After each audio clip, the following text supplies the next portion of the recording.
Good evening, good evening, good evening, good evening, good evening. It's a Tuesday night WeatherBrains special. This is WeatherBrains episode number 834 for the 11th of January, 2020. This is the pre-show. It is the magical, marvelous, wonderful, amazing time where we do three things. We share boring personal stories, humorous anecdotes, and from time to time, we say very outrageous things. So, welcome. Some of our regulars here wanted to watch the national championship football game last night. And so we moved the show from last night to tonight because of that very reason. So, hope it's going to work out for everybody. And I think we've got a homegrown show tonight, which these are always fun. We don't have any guests. We just talk among ourselves. And this is when we might say some outrageous things during the show because we have many, many things to talk about tonight. There's always something to talk about in the weather business. That's one thing about this. So, if you're very astute, if you're observant, you probably have noticed that I am not in the typical closet office at the TV station. Looks like I'm in the studio, but I'm not in the studio A. I'm in the studio S, which is actually my home studio. We have been sent home here for a couple of weeks. The COVID variant is kind of running quickly through the neighborhood here, and they wanted just to kind of keep us where we can operate and not get sick, and everybody's going to be safe. And we are a little short-staffed in the weather office, so we couldn't afford to lose anybody else. So I'm doing this show from the home office tonight. So it looks a little different here. In fact, I can do things now. You want to Rickroll? I can't play much of that. They'll kick us right off YouTube. That's the thing. I can't play some of the goofy song bits. You know, I wonder if I can play one from like the 60s. Baby, ain't no mountain high, ain't no valley low, ain't no river wide. I better not do that. We'll get kicked off YouTube real quick. Yeah. All right. So let me get the guests invited here. Got the embed code all locked in here. So I think we're good to go. And again, I'm doing the television weather here as well. So this is one of those good things about the earlier start time. For those that are new to the show, we used to start the show at 8 o'clock Central, 9 o'clock Eastern. And it often would run into our late newscasts, and I would have to break away. And when I'm at work, I can do that. But when I'm in this studio, the equipment that I use for WeatherBrains, I have to use for television. So we have to just stop the show, meaning we have a hard out. So now that we start earlier, that typically is not a problem. If we go that long tonight, that's a long show. And I knew a few folks are out. I think I saw that Rick Smith is out, Bill Murray is out, but I think everybody else is in, which is good. Except maybe Aubrey, she might be out. No, she was out for a couple of weeks. So the invitations have just been sent. Bill Murray's probably pouting over the football game last night. Or it's 50-cent beer night at Hooters. It's one of those two. That's typically the situation when he's out. I think Rick Smith was had a sick puppy, an animal at his place that they were trying to help. And I think Aubrey has some work-related issues, but hopefully everybody else is here for this homegrown show. And what we'd like to do is just give everybody a chance to rant. I know it's not nice to do that, but listen, we never intended for this show to be something that people watch or listen to. We really didn't. When we started this in 2006, in fact, we're coming up on the anniversary, our 16th anniversary. We did it as just a creative outlet way before people even knew what a podcast was. And to me, that's what this is. And it's not nice to rant. I like to be positive. I like to be encouraging. I like to be that type of person. But every once in a while, you just need that little space where you can just have the freedom to set yourself free and air it out and clear your mind. And so this was one of the original intents of the show. So whenever we do a homegrown, when there's a guest on here, we have to be nice and professional and courteous and NPR type. But, when there's no guest here, we can just be us, which will be fun tonight. And I've probably got about 10 rants I could go on, but I won't even start until we get into the show. But anyway, hope you're having a good day. Hope you had a good weekend. The weather is awfully quiet over so much of the contiguous United States right now. I was looking at the convective outlook today about the only place that had a chance of thunder was Miami and Fort Lauderdale, and that's it. And about the only snow situation is way up. Whoa, what happened to you? You're clean shaven. What's going on here? Can you hear me okay? Yes, you're loud and clear. I got a new mic. Sounds good. Yeah, it was time to go. Looking more professional. What do you mean? I mean, goodness, see, that's my dream, was to look like you when you had the facial hair going here. I mean, it's like that. They won't let me do that. And one day I'm going to grow a beard and have some facial hair going just to prove that I can do it. And it takes away from this. It keeps your eye off of this and brings it down here. So, Jen, look at Dr. Neal's new look here. I know, it looks great. Thanks. Love it. It was time to go. I kind of like the way it looked, but I hate the way it felt. Yeah. Everybody says that the look is good, but you're not going to like it. It's a distraction to you. So, yeah. But I will probably drop dead working at some TV station, so that I'll never have the chance to do it. And I don't even know if I can do it. I might not have the testosterone levels to grow a beard at my old age. I don't know. But anyway, it's a new look for Dr. Jacobs tonight. That's awesome. Yep, looks good. Neil, I just got a text from Kevin Laws. Oh, what is he up to? He just said, "I really hate this winter." And that's, I get these random texts from Kevin from time to time. And we might have a snow event down here at some point this weekend. And you know how the speculation gets out of hand. And we had a snow event about a week ago. And we've had multiple severe weather events, and there was a tornado that was missed. And that's what I got all kind of rants on this homegrown show. I can't wait to get this thing started. We had a tornado missed in an area with no radar coverage. I say no. The radar beam height is over 10,000 feet in the spot where this tornado touched down. I'll talk about it when the show starts. But anyway, Kevin is brilliant. I love Kevin Laws. He is a great guy. And for those that don't know, Kevin is the Science Operations Officer at the National Weather Service here in my market in Birmingham. And Kevin and Dr. Neal have known each other for a while. Long time. We went to school together. Oh, yeah. That's cool. If it's only the three of us on the show, this will be even better. This could be a wide open, wild show here. Yeah. I'll be the moderator, you two. Yeah. So I know that Bill Murray is out, and we think he's pouting after last night's football game. You see, he sends these long notes. Well, I had a closing today, and I had to see my attorney, and I had to do that. No. I think he's pouting after the football game last night, or it's 50-cent beer night at Hooters. One of the two with him. Mm-hmm. And Rick, my heart was cold after seeing that little picture of that poor little puppy. Did y'all see that? I did.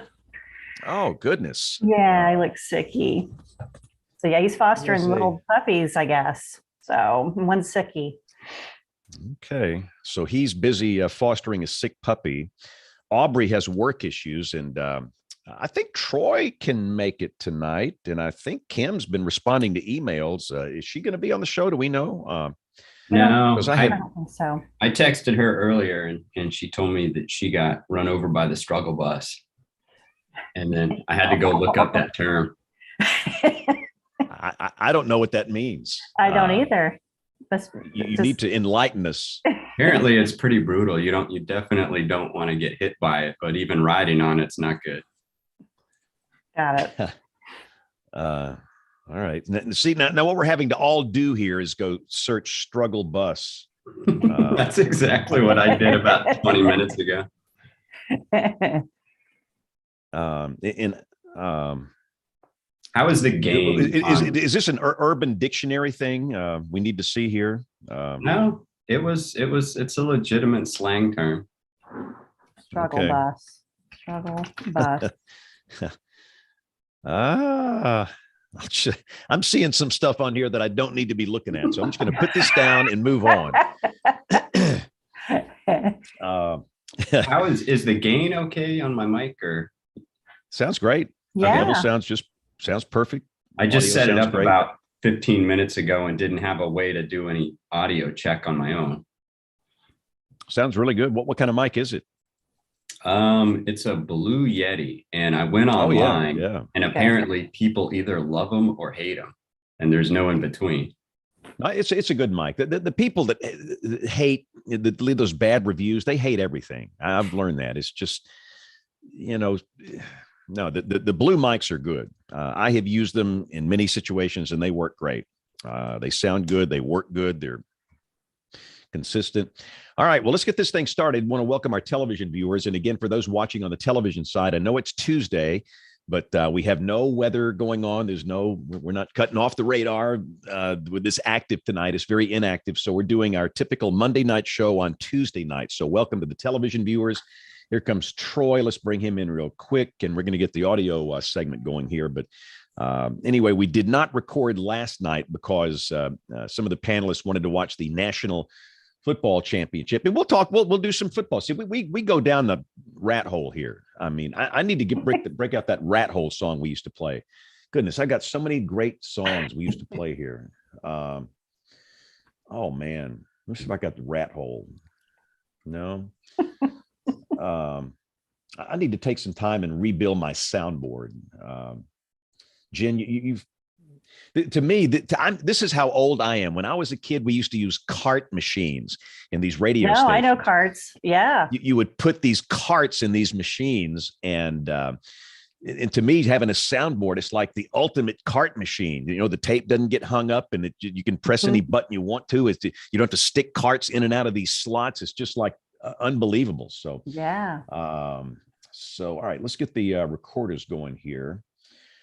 And I hope. What was the deal with people sounding like they were farting last week? Did y'all see that email? Yeah. No, but I can't about that. Wait. Yeah. I cannot wait until Jen reads the emails tonight. That is going to be the highlight of the night. All right, so here we go. You ought to really do something about that. Really. Yeah. Here we go in that's what they call doctors for, man. 3. No, we got to get the good stuff in the show. Here we go in 5, 4, 3, 2, 1. Join the American Meteorological Society by becoming a member of the band. The AMS Weather Band is a global community of weather enthusiasts dedicated to learning and sharing their love of science. Visit amsweatherband.org to learn more and join the band today. Welcome to WeatherBrains. A day late and probably $1 short at the rate we're going here tonight. This is episode number 834. This is for the 11th of January, 2022. We typically record the shows Monday nights. We're doing a Tuesday night special because some of the panelists wanted to watch the national championship college football game last night. And I think most of those panelists didn't show up tonight. It's like, so anyway, welcome. And Alabama won. No, I'm just kidding. Wow. We're going to do a homegrown show with 4 of us, about half the cast here tonight. So we've got, let's see, we have Aubrey that is out. We have she's working. She's got a real excuse. We have Bill Murray. Allegedly, he's had some work issues come up. We think Troy's at 50-cent beer night at Hooters. Now, I'm figuring 37 minutes in that James will be calling the lawyers. So yeah, 37 minutes in, that's my bet. So yeah. And then let's see here. We've got Rick Smith, who's got a sick little puppy. And that yeah. Jen, Jen, did you see the picture of that little puppy? It was man. pitiful. Yeah, he's fostering puppies, and one of them is sick, and so he's trying to nurse him to health here. Well, anyway, that made my heart so cold to see that. So Rick is busy with a sick puppy this evening, and Kim is. Let's see, Neil, how did you describe what Kim is dealing with today? The what? And she got run over by the struggle bus, apparently. And you had to go look that up. I had to go look up the term what the struggle bus was, and apparently it's not good to be on it, but it's a lot worse to get hit by it. Yeah. Yeah. According to idioms at thefreedictionary.com, it means you're dealing with a particular situation or task or with life in general, and you're struggling with it. So then you're on the struggle bus or you're riding the struggle bus. So it sounds awful, whatever she's going through. We love you, Kim. We love you. Yep. Yeah. Oh, goodness. And then whatever here in Central Texas, and you know this, James. I mean, speaking of the struggle bus, this is the time of year in Texas, which you were around these parts at one point, where you deal with everything airborne in the state of Texas. The allergies are so bad down here, and so for the last week, I've been sniffling. I got a little bit of a sore throat, been coughing, sneezing a whole lot. And oops, that sounds familiar for some reason, over the last 27 years since we've had COVID. And so today I went in for my check. I got it back a little while ago. I'm negative. So it's allergies, and it's been sleeting here in Austin today. What? It's been sleeting. Yes. Holy moly. Wow. We've had sleet here with temperatures in the 40s to around 50 degrees, believe it or not. And so I think very quickly the world's coming to an end. So. It might be. And but here's a pro tip on that. One more thing about the struggle bus. Do not look up struggle bus on the Urban Dictionary. And I'm just going to leave it. Okay. just don't go down that path. For some reason, I thought it was one of those Urban Dictionary things, like an upper decker or something where you need to go look over there. No. Don't go down that path. And speaking of the COVID thing, for those that are astute viewers, and we talked about this in the pre-show, I am not in Studio A. I'm actually in Studio S, looking like I'm in Studio A. This is my home studio. They have sent us back home. Really? Because the COVID variant is running so quickly through this market, and we are so thin in weather people that we just can't afford to lose anybody right now. Yep. So we have been sent home here for a couple of weeks, and my wife actually tested positive yesterday. Which probably mean, and I got tested today. I've not had the call yet, but you know what that probably means. I will be testing positive when I get the call tomorrow morning. But I'm asymptomatic. I feel great. I feel better than I felt when I was 30 years old. At the station, they're going, yeah, James, time to go back to the house. Yeah. You need to go on back now. Please stay as far away as possible. Do not come back in anytime soon. No. So, good old Studio S here. So anyway, so we're going to talk about a random variety of things tonight. We do not have a guest. This is a homegrown show. And like we talked about in the pre-show, this is a chance for anybody here to just go on a rant. Now, Jen is too nice. Jen, have you ever been negative about anything in your life? Never gone on a rant in her life. I've not been negative on this show. That doesn't mean I haven't gone negative at times, but no, it takes me a little while. I try to be Switzerland and listen to both sides and all that, but I can get pretty hot-headed. Ooh, well, I think this could be the night. This could be. So again, Neil, if you got anything hot on your mind, just get ready to open up and fire away, because most nights we try and be like NPR when the guests are on, kind and courteous, and we talk like NPR and we're nice, but we can be the zoo crew here tonight. Yeah. And we can talk about the struggle bus, and we can talk about whatever we want to. First off, I'll bring up. Yeah. First off, let's get this football game, because we delayed the whole show because of the football game. Troy, your thoughts on the Alabama-Georgia football game? Being an Aggie, trying to best. You know what? Congratulations to Georgia. Yeah. That, and I got to tell you something else too. You can say what you want to about the coach at Alabama, but I loved how he summed it up. I'm not sure we can sum it up the same way, but basically he told Georgia, congratulations, you beat our ASS in the last quarter. And you know what? In a way, I consider that to be, part of this is down to sportsmanship, of which there's not much of that anywhere in the world these days, or at least here in America. So it was nice to see that. He gave them credit for Georgia for what they did. And, it's nice to have some of these things that are normal for the last 27 years when things have been abnormal. So it was kind of fun. I didn't watch it, but heard about it, and a lot of people talking about it. Yep. All right. Very cool. Dr. Jacobs, what did you think about first off, did you watch the game at all? Do you even care about the college football? I follow NC State a little bit, and they had an awesome season, and then their bowl game got canceled, I guess. So I'm part of my mom's side of the family went to UGA, so I'm sure they were watching it, but I didn't see it. Well, in my deal is, obviously, I finished at Mississippi State University, but I did attend the University of Alabama as an electrical engineering major for 3 years. A lot of people don't know that. I was 18 hours away from a degree in electrical engineering. So I spent some time there, and I do weather support for the University of Alabama athletic department and for Crimson Tide Sports Marketing. And I'm very deeply involved with the program there. I've had, so obviously, it would have been nice if Alabama won the game, but I also have a great relationship with Josh Lee. Josh is the director of football operations at the University of Georgia. Yeah. And I have advised them on weather for a long time. Of course, they've got a great atmospheric science program at UGA. Marshall Shepard, John Knox, we've had them on the show before, and now they've got their own thing going. But, back in the early days, they didn't have that.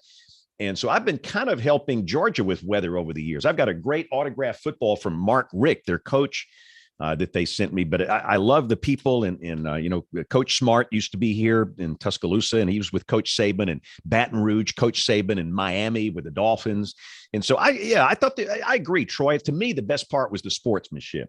You didn't have a fist fight after the game. No, you didn't have a bunch of people walking around whining and crying and fighting. And I just thought it worked out well. It was an interesting game kind of until the end. But anyway, I think the best team won.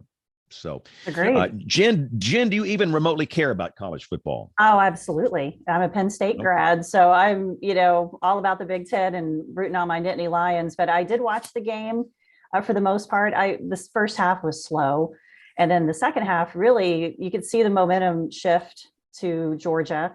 Now, I've been to 2 Alabama games. My best friend went to Alabama. She was part of the marching band. And so she took me to the 2 $1 million games. band. It was so fun. And the atmosphere is very similar to being at Beaver Stadium for Penn State. So I loved it. So I was pulling for Alabama, but I also lived in Georgia for 20 years. So it was hard. It was not difficult to be excited that Georgia won. And I was just glad it was a really good game and that it stayed close there for a while, but Georgia pulled ahead. So I was glad to see that. So. Okay. So anyway, that's Football Brains for tonight. Thanks for watching. We'll see you next week. Yeah. So Troy, you said you want to start a rant. Go. Oh, well, can we talk about I've got one after you. So you go first. You want to talk about weather where we are though, and before we get into the rants and things like that? No, we're going to do that after. See, this is the guest interview segment is the rant stuff here. So we'll do that. We'll do the weather roundup here by the time we get to the email and all that stuff. Yeah. And there got a couple of things, and I sent y'all a note or internally a note on this not too long ago, a couple of issues, and people that know me know that I'm pretty big on the aviation side with METAR data and how that's reported at airports and its availability and stuff like that. And,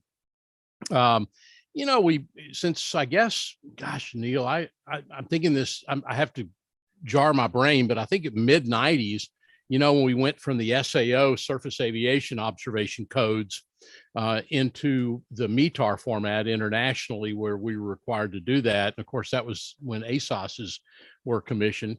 There was a lot of impressive things. There were a lot of things in weather observations at airports. It wasn't necessary for someone to to sit down and write down on a pad of paper, what the temperature was. So, it's one nice thing is the ASOS being a tri-agency effort, was something for DOD and for FAA and the National Weather Service to kind of work on and come up with together. Part of that, for people that don't know the history on that at airports, one little rocky road developed at some point, and that was somewhere in the mid to late 90s when the FAA said, hey, this is weather related. We shouldn't be having to pay for it all, or we shouldn't have to pay for it at all. And as Neil will tell you, at some point that brings in the Office of Management and Budget. And they sat down and they listened to FAA and the National Weather Service argue that point. And they made the decision the FAA should largely pay for that and that the Weather Service really should be out of it. Here on the wall, back behind me, I still have an observer certificate that where I could take weather observations back when the National Weather Service was actually doing that. Well, part of that, FAA took over everything. And so far, so good. I don't think the FAA, I love people. I have friends that work in the FAA. I have friends that work for the NTSB. I don't think the FAA has the attention to weather observations as much as they should. It's not something that maybe is in their wellhouse, in their wellhouse of what they should do. It's just something that they ended up having to buy at a garage sale one day when OMB decided this would end up happening. So where does that lead to today? Well, there's a very interesting discussion going on that has not been discussed very much publicly. In fact, I've been told it hasn't been discussed publicly at all, and we're going to do it tonight, is that the National Weather Service helps on the FAA, on the NWS side. They maintain these sites. That's part of what they've done. That was part of their responsibility, is that the electronic technicians with the FAA, largely for the FAA and for the NWS, maintain the sites. In other words, you've got a site, we've got AOMC in Washington that monitors these sites. They can call a Weather Service office and talk to an electronic technician and say, you've got the Burnett, Texas ASOS site has this problem, and those people respond. And the Weather Service has been very good about it. We have a lot of hardworking electronic technicians in the Weather Service that part of their job is in weather forecast offices to get out and to help to maintain these. Well, let me tell you where we are now, and this should scare some people. The FAA came back in the last 6 to 8 months, I understand, and they've said, you know what, we are paying too much for maintenance. And they went back to the Weather Service, apparently at headquarters, as I understand it, and said, we're paying too much for maintenance, and we're not going to pay that anymore. We would rather uproot, and by the way, uproot means to pull the sensors up by the roots. We'd rather pull up the ASOS FAA sites that we have and replace them with AWOSs, AWOS-Cs, in fact, and put those in place at over 200 sites here in the U.S. rather than pay for maintenance anymore. We'll put our own equipment in, we'll pull the ASOSs out, the Weather Service won't be responsible for it, FAA will then do the maintenance. We think that'll be cheaper than paying the NWS for maintenance of the ASOSs. Folks, I would say in 2024-25, 209 sites, ASOSs are scheduled to come up out of the ground, and AWOS-Cs will go in, and FAA will start to maintain them as being proposed at this point. Let me also tell you this, that as a result of that, I've been told from NCEI, they've been said, okay, if that's the case, where those ASOSs get replaced with AWOSs, if it's a first order climate site, we're no longer going to prepare LCDs, local climatological data, for those sites. So folks, if you have lawyers looking for information, there's not going to be an LCD prepared when the FAA takes over these sites, the 209 sites, and not all of them are LCD sites, but LCDs are being prepared for a lot of them by NCEI, especially with the new LCD system that's now in place in Asheville. Folks, this is going to cause, I know what I want to call it, but I'm not going to call it that. It's a cluster. And this Foo is bar. something that we need to be aware of. I love my friends in the FAA and everywhere else, but if this happens, it's going to become a huge mess real quickly. So just letting you know that. I will tell you that Austin Bergstrom International Airport here in Austin scheduled to be uprooted. That site is scheduled to be uprooted. I'm told that Weather Service in the last couple of months actually saved Austin, and we traded out somebody else so that site would not be done. That's a first order climate site based on Air Force records that go back to 42 out at Bergstrom Air Force Base. But folks, this is going to affect every one of us in our areas. It's going to affect a lot of sites, airport sites around the country, if this proposal goes through. And with all respect to Neil and people in the Weather Service, I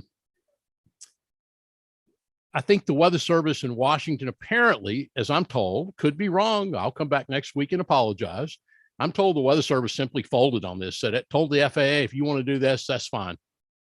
Really? Yes. All right, Neil. That's what I've been told, that the Weather Service folded at headquarters on this, and we are going to have to grow. Well, we're going to have to stand up to the FAA in this. I believe that this is a mistake. It's a mistake. Neil, what say you? I mean, Neil, are you aware of this at all? Were you aware of it? I mean, yeah, I'm aware of the Okay. Weather Service, FAA back and forth. Yeah. It's always a challenge because it all comes down to requirements, and the Weather Service has different requirements from the FAA, and they can almost never get them aligned. And to the extent there's no overlap, then everyone thinks everyone else should have to pay for it. I mean, we saw that with the sensor stuff with the radars. I think there's a couple problems that I see with this, and that's the loss of the climate record.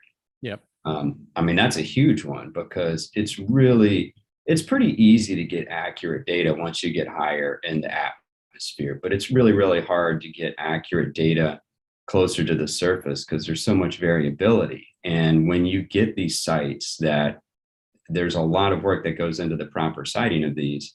And then there's a lot of work in tuning that basically goes into bias correcting, particularly in the input and the output of the models.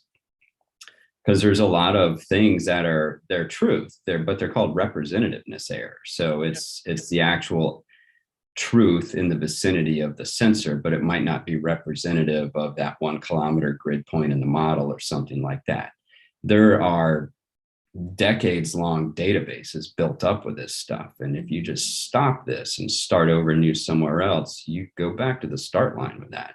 Well, you know something, Neil, that to me is really interesting. You bring up a very good point. Not that it's necessarily tied to this, but here in Austin, we've got Austin Bergstrom International Airport and the old Air Force records out at Bergstrom. It's out, James, along Onion Creek in South Austin, and it's a low-lying spot. And people say, well, and it tends to get cold air drainage. And people say, well, it's not it's representative of the site, and the Air Force was there beginning in 42. But what's really interesting, Neil, that you mentioned is we have the other site, Camp Mabry, which is more of an urban heat island site here in town. It represents the old airport in Austin Robert Miller Airport. But they've even got, Neil, now in the models where in the models and in these observations, they sense that little bit of a cold bias out at Bergstrom because of the cold air drainage. And it's really interesting to see that in the model output, to see how the models have been, and we see that, we know that there's a little bit of a cold bias on a calm, clear night out at Bergstrom versus Camp Mabry, where you got more of an urban heat island effect. But you're exactly right. Yeah, and the sad thing is you're going to render all those archive databases pretty much irrelevant because you're going to set up a new sensor. And even if it is the same quality, you're going to have to sit around for several years to build up new statistics, which is a problem. The other thing is I'm not sure that the FAA requirements are the same as the Weather Service, even when it comes to the state variables that they sample. Mm-hmm. So they may have different requirements. I know that when we were looking at sharing a lot of the radar capability, they had a lot of different requirements. And so maybe that's where it was they just reached an impasse on what the requirement overlap was and who should pay for it. But I mean, if there is maybe an opportunity, there is a heck of a mesonet system that's building up. There's a lot of state mesonets out there. I know it's not a supplement for this. I mean, these are sort of the gold standard by which all the other things are judged by. But Yeah. maybe there's an opportunity there. One other thing too, James, and you know this, not too many miles northwest of you, James, we've got Haleyville, Alabama. An FAA site where we've had a non-representative sea level pressure because they have not put the arc correction in, the pressure correction in that site. It's been that way for years. The Weather Service in Birmingham has tried to get that corrected. It's still to this day. Now, sea level pressure is not something that's inherently important to aviation. It's more the altimeter is what they end up using in aviation. But that sea level pressure at Haleyville is way off. We have a new site in Northwest Texas, Graham, Texas, another non-fed AWAS site where it's way off. We're hoping to get that corrected the next couple of days. The AWAS-C, we have one in San Marcos, Texas, James. This is what's going to go in instead of the ASOS, where there has been no rain in San Marcos, Texas, measurable rain since November of last year. Now, what happened was the rain gauge went out of service. It picked up traces at first. We had traces of rain from November until June of this year, and it's been P&O ever since. That's an FAA AWAS-C. These are the units that will go into the airports. Dyersburg, Tennessee, P&O. Up in Dyersburg, there's been no rainfall recorded at that site since it was installed. It was installed, P&O. Precipitation not available. We just in the last few days at Golden Triangle Airport in Mississippi, Columbus Starkville, at that AWAS site, we got the rain gauge fixed last Friday, it looks like. But these are all the AWAS-Cs, and there are a lot of problems with them. And I don't buy maintenance not being done in a damn year. This is not going to fly. This is not going to fly if it goes in there and we start putting these units in where we have ASOSs. It will not fly. Well, maybe they thought the Weather Service's maintenance budget was too high because theirs was zero and they didn't do any. Exactly. I think Neil is the bright one here. He brings up a good point like that. No, but I have questions because my question, first of all, is how they're not going to do maintenance on the current units. They don't want to do that anymore. So are they going to guarantee that their units aren't going to need maintenance ever? Well, Because no, that is obviously not based on what you're saying. No, but the question is then, and Neil knows this, I mean, are we going to then fold these AWAS-Cs into AOMC? Will they be responsible for it? Of course, it sounds like they want to pull away from that. And if you get off the ASOSs, if I'm sitting at AOMC and you start bringing AWAS-Cs in, I'm hopping off the top of the building. I don't want to have to deal with those damn things. I know what I'm dealing with the ASOSs. I can dial up into those units and see what's going on. Is the ASOS perfect? Absolutely not. Precipitation sensor, in my opinion, is one of the world's worst. Still doesn't depict drizzle. And while we are not opening up our salometers at the ASOSs all the way up to 35, 40,000 feet, which we are able to do, I think maybe short of the software. There are some problems with them, but at the same time, anything like that, Jen, I think it's a good question. They're going to have mechanical issues. And is the FAA going to offer us what the Weather Service does right now, which is really a quick turnaround on these ASOSs? These technicians bust their butts keeping the ASOSs working. Now, the only problem with that is the ASOSs are getting a little old in the tooth. I know about that. And it's just a little rougher to be able to maintain it. But I think your point is well taken, Jen. I have another question too, because I'm not familiar with all this, but why would the NCEI not do the climate data thing? Is that because it's not as reliable, or? Because I think, and I don't know this, Neil may be able to better answer that, but I think it's because it would be a new sensor and it would be kind of starting all over for them in a sense. And I mean, I guess that was kind of where it would be, Neil, right? Yeah, it's probably not necessarily a not, but a can't. Um, Okay. it's if they get the data, they'll archive it, but trying to apply any type of corrections to something that they've got a decades long database, they're going to be starting over from scratch. So it's I will tell you, Neil, one thing that, and if you don't know this, I don't know that Jen, I'm sure you do, but on the ASOS sites, about 4 times a day, we get a DSM product, and we also get at the end of the month an MSM product. It's a coded climate product, and essentially assists the Weather Service in preparing CLIs and CF6s, the climate products and things like that. I will tell you, in San Marcos and in Georgetown, Texas, where we have the AWACs, the FAA does have a DSM and an MSM being prepared. So they will be available apparently through these AWACs, or at least they are currently available and being transmitted, these little climate messages. I'll make that my pick of the week this week and just show you where you can find your DSM data. It's pretty easy to find. It's coded, and you have to kind of look for it, but it's nice to be able to see it. The Weather Service kind of cleans it up when it comes up on the CLI and the CF6 climate products. Troy, you talked about Haleyville, Alabama. Just down the road from Haleyville is Jasper, Alabama. Mm-hmm. So on a hot summer day, the temperature coming out of that automated site is we've got a Davis Vantage Pro 2 station in Jasper, which is pretty good. There was one day it was 12 degrees hotter than our reading out at that site out at the airport. It was like 95, and the official observation that went on the phones, apps, everything said 107. I mean, you could go down here to Uncle Joe's hardware store and buy a 99-cent thermometer and, stick it outside in the sun. It would do better than what's coming out of these sites. It's insane. Yeah. And it's like the Weather Service has tried over and over and over and over to help us. Muscle Shoals, Alabama. Goodness gracious. Really? They've got problems up there. It's like very frustrating. And, this data's not right. And what can we do to fix it, Neil? I mean, where do you start? Or Troy, what do we do here? Well, one thing too that, and I mean, Neil, the ASOS, we got to admit, they're this mid 1990s type of equipment. I think that we have to look at the salometers and maybe look at opening up those a little more.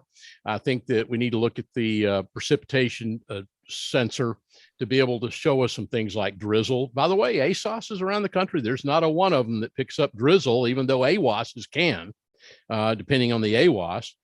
So there are some things that can be done. I just don't think you want to throw the baby out with the bathwater here. I mean, I think we can, there's actually a push. I mean, Neil, we're looking at reconditioning the ASOSs. That's in the plans to get that done. And that apparently is the problem, Jen and James, that the FAA came back and said, okay, all this maintenance and all these upgrades, we think we can just plug another unit in and it'll be cheaper for us. That's their thought. I think they're sadly mistaken.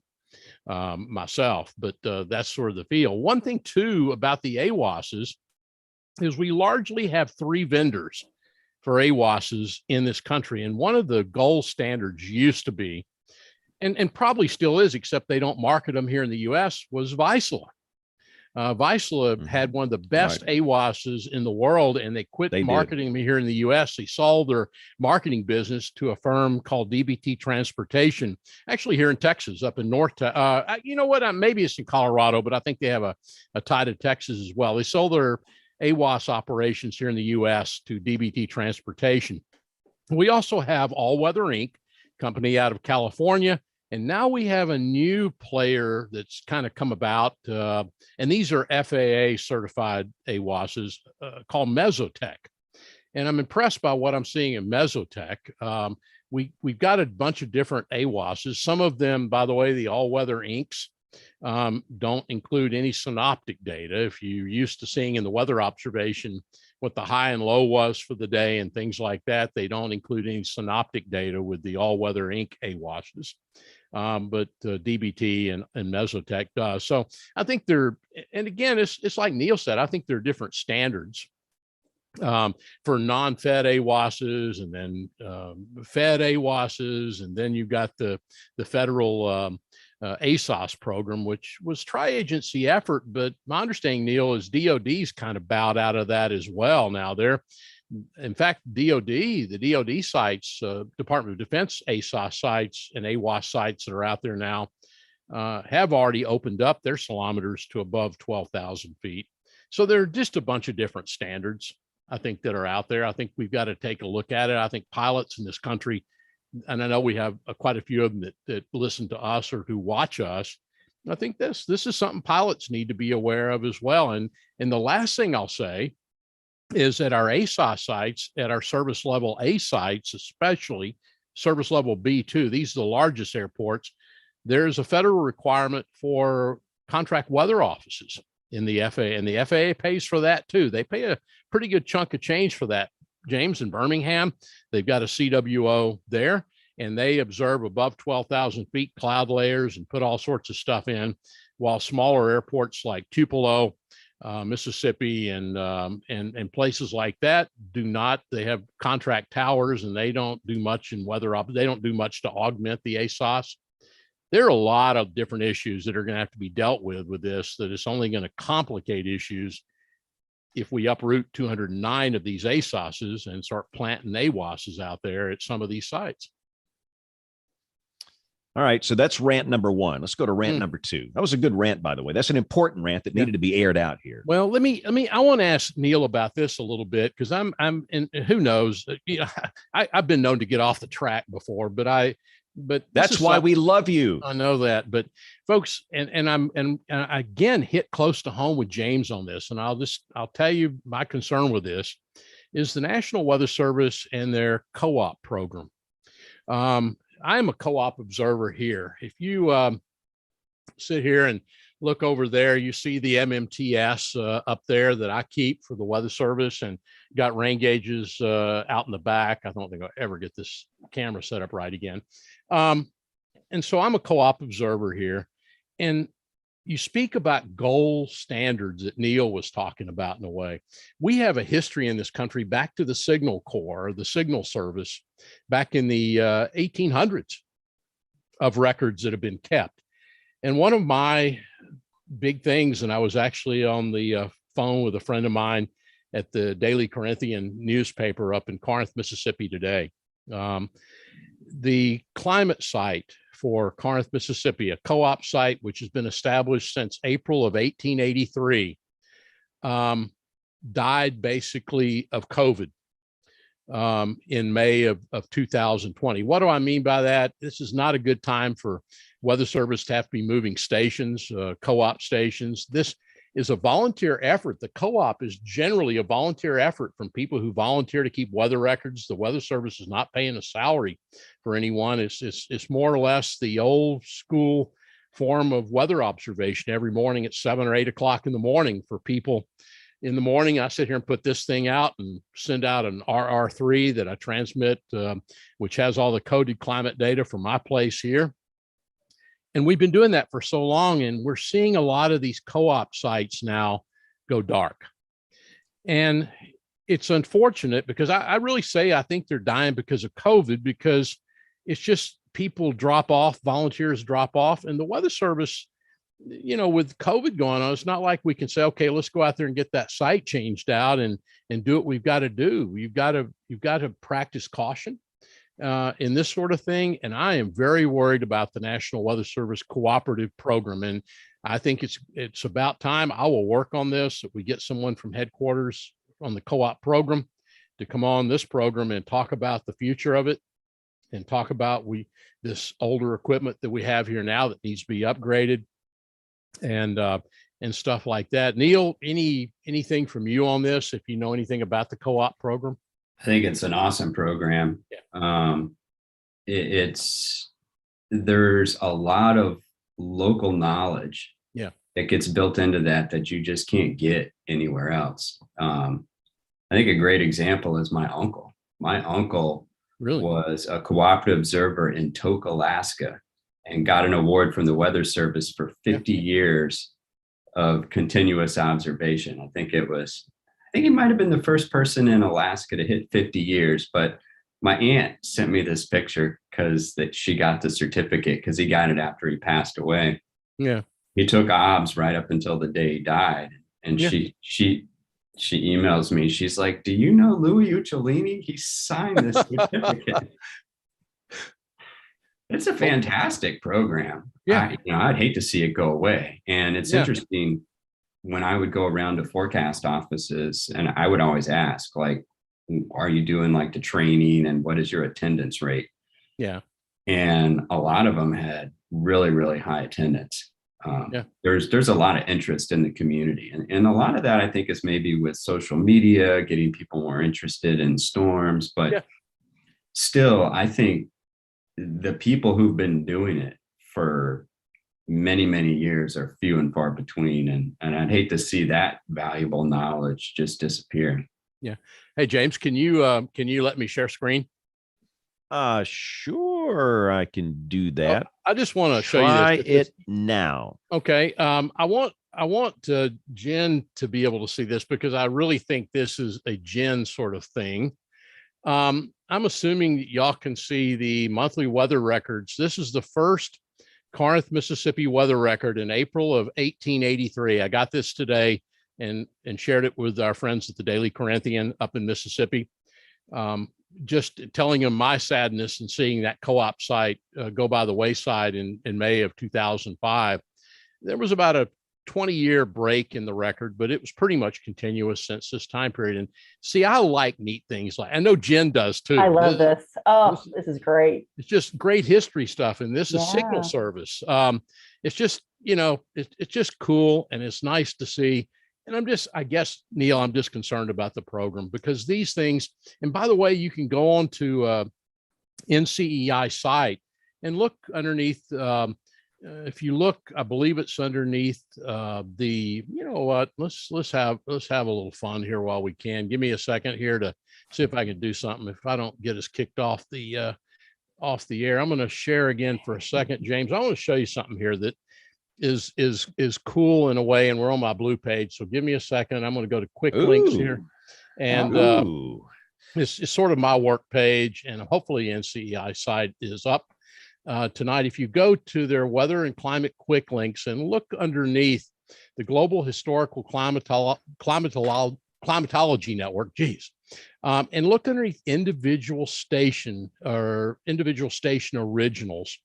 And what this does, you can come down to any state you want to go to, and I want to show you mine for a second. Go to Texas. You can go, and I'm just going to show you this climate site since it is still operational, and I have been updating the Austin Great Hills site since 2008, January 1 of 2008, every day. If you click into this and go next, it'll then give you an opportunity to go back in months. And I'm going to go back to November. This is the last one that's available.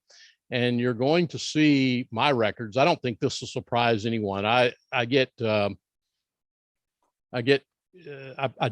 a lot into this. And you're going to see two PDF files. The first one here is the file, and I have to move it over. Can y'all see that now? Mm-hmm. Yes. Okay. This is my file with max mins, rainfall, snowfall, comments. By the way, that's just page 1 of my comments. There is a page 2 because I do my co-op like good surface observers should do. I do a calendar day high and low in addition to hydro day. And I even estimate sunshine every day, and all this stuff is there. This is what, no, not all co-op observers do this as much as I do it, but this is what you can end up seeing with this. And it's just really cool. And like Neil said, there's just a tremendous record in there that, it's nice that it's there and it'll always be there. And NCEI will always keep this online, but it's hard to sit there and watch us have so many of our co-op stations drop off as we've seen in the last couple of years. And I don't blame that so much on the WFOs or the Weather Service in general. It's died off because of COVID, in my opinion, in a lot of cases. and probably a societal change. A lot of people, it's just a different generation. Yeah. But let's kind of morph into the leadership at the Weather Service. This is why we have Neil on the show to ask the hard questions. So Louis has finished his federal service, and a lot of the things we've talked about, these are Weather Service issues. So it's a fork in the road here. What are your thoughts on the future of the National Weather Service in terms of leadership, Neil? I don't know. I think it's they're faced with some pretty serious challenges. I think that there's sort of at a paradigm shift right now where they're going to have to do some major leaps, particularly on the technology side. Yeah. I mean, not just like NWS chat, but all sorts of cloud and dissemination and supporting IDSS. I mean, I think that a lot of the impact-based decision support services stuff is phenomenal, but it's another ask of the forecasters. And it's kind of tricky to continue to ask them to do more. And you got to provide them with more resources to do it. Yeah. Otherwise, it just comes out of something else in the budget or the ability to work or things like that. So there's some challenges. And I think that I would hope that whoever comes in is really engaged in the trenches, really involved, going to the WFOs. That the biggest learning experience for me was when I actually started traveling around and talking to forecasters on the ground and really understanding like what are their problems, because to a large degree, the headquarters, Weather Service, NOAA, it's all in DC. It's kind of a black box. And that's just, it's kind of just the nature of the way it's set up. And I don't know that there's a better way to do it, but there does seem to be a disconnect between reaching out to the folks in the field. And a lot of times there's issues that when I was there, it would never get elevated to me for one reason or another. And so when I would go and visit folks in these forecast offices, it was amazing to me that as many offices as I went to, and I went to over probably almost half, I think, 80% of the issues that they had were common across all of them.